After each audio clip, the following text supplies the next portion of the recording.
بسم الله الرحمن الرحيم والنازعات غرقا والناشطات نشطا والسابحات سبحا فالسابقات سبقا فالمدبرات أمرا يوم ترجف الراجفة تتبعها الرادفة قلوب يومئذ واجفة أبصارها خاشعة يقولون أئنا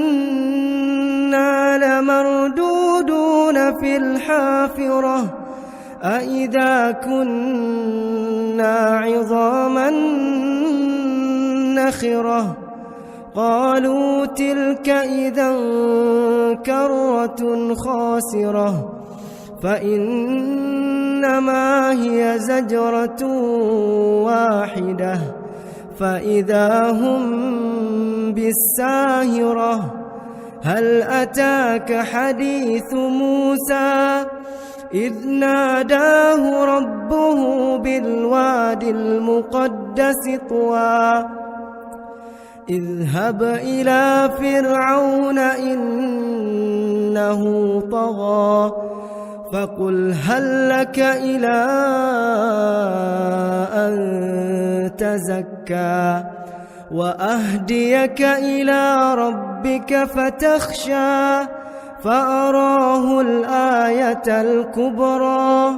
فكذب وعصى ثم أدبر يسعى فحشر فنادى فقال أنا ربكم الأعلى فأخذه الله نكال الآخرة والأولى إن في ذلك لعبرة لمن يخشى أأنتم أشد خلقا أم السماء بناها رفع سمكها فسواها وأغطش ليلها وأخرج ضحاها والأرض بعد ذلك دحاها أخرج منها ماءها ومرعاها والجبال أرساها متاعا لكم ولأنعامكم فإذا جاءت الطامة الكبرى